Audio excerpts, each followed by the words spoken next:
Spazzy and Planty. Yellow Yotam! Spazzy coming right at you with another champion preview. Today we're taking a look at Thresh.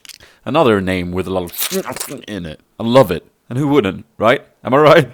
I'm not right. Anyways, a couple of quick updates before we start with this video. I am back in North Sweden, super psyched to get videos out for you guys. The 80k celebration video is in its making, stay tuned for that. I can also promise you one stream session this week will occur. Hopefully more, but I can promise you one, so stay tuned for that. Anyways, let's look at the abilities of this new interesting champion, fresh off the public beta environment, so things might change, as you guys know, but let's take a little look-see-roo, starting off with the passive.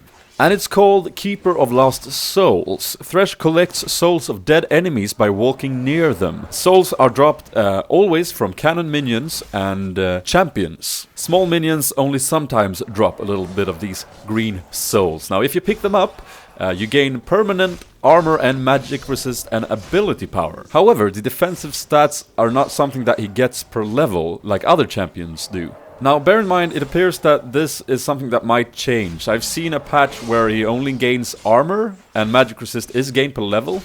So we're gonna see what happens when he comes live. But definitely an interesting little build-up, late game sort of new touched progression right there. The Q is called Shackle, and it's sort of like a blitzcrank hook in a way. Kind of hard to hit, kind of small projectile, but it sends out a long-range projectile that, if it hits, pulls the enemies towards him. Now you can reactivate it once you've hit him to sort of pull yourself towards him and meet halfway. This is important because you need to do that in order to set up the combo. It also has a passive, which deals extra magic damage on his auto attacks. And this is built up when he's not attacking. So his first attack will deal extra damage, and then as you don't attack, the extra damage will be starting to build up, and then you can unleash an auto attack with more power. Again, not quite sure how this will work when it comes live, because I've seen different patches here. One where the damage has been calculated from the souls you've picked up, and one where it's just your attack damage, and one where it's the combination of both. So we're just gonna have to wait and see, but extra damage on the auto attacks is the gist of it. His W is a very interesting ability called Lantern Toss. And he throws a lantern to a target location, and where it lands it actually provides vision, so you can use it to check brushes and the like. Now, in the area around the lantern, allies gets a shield, so it's an AoE shield thus if the allies are grouped up, and it's quite significant and very nice actually. Here's the most interesting part though. One ally can choose to click on the lantern, which will make that ally teleport to location. Now this is interesting. It sets you up for some very interesting support play, interesting scenarios where you can set up different engages and stuff like that, and of course the most obvious one, get out of pinches. Definitely looking forward to trying this out live.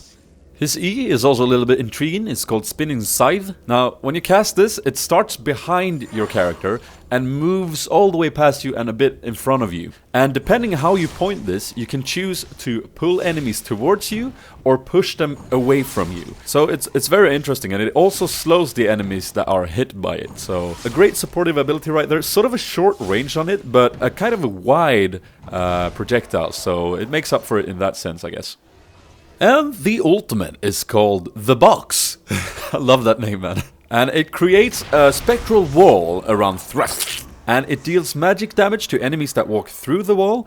Initially, on the first enemy that breaks the wall, it slows them for 99%. So it's basically like a stun, but you can move. It's like a snare, but yeah, it's great. Now, once the wall is broken, the other champions that will walk through it will only suffer half the damage and half the slow duration. But this is on a 1.1 scaling, so it actually deals some significant damage, especially if you built up your passive. So it's kind of a nice ultimate, and it works beautifully with your pull Q. So I can just see how you can pull yourself with a Q, close distance to the enemy, use your E to further lock them down, and then follow it up with the ultimate, locking them into the circle. And it's sort of like a Veigar stun with a smaller area, so the enemies will have to choose to take a significant damage burst and a significant slow, or stay within the circle and fight. Ah, lovely. Overall, damn, this is like, it felt like Riot, when they created this champion, they wanted to make it the most unique set of abilities they ever created, because none of it, except the Q, I guess, are like anything seen in the league, in my opinion. I don't know, it just feels very, very original, and I like it. Now, I wouldn't be surprised if he's mostly played as a support, seeing as I can see that skill set really work well bottom lane. But yeah, I guess it could work as an AP, late game Kha'Xiz style with a passive build-up. But this 1.1 scaling on the ultimate is really scary on a single target. Don't know if it's as potent, seeing as the E is not sort of wide and it's sort of risky to hit because you need to get close, so it might not work as well as an AP mid, for instance, as a support.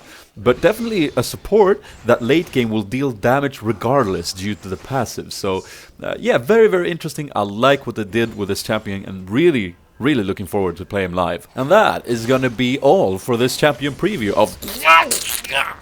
I feel like I might have started to exaggerate that name a little bit. If you enjoyed this preview, guys, feel free to hit the like button. It helps me out immensely. You can also add it to your favorites and share it on Facebook and Twitter.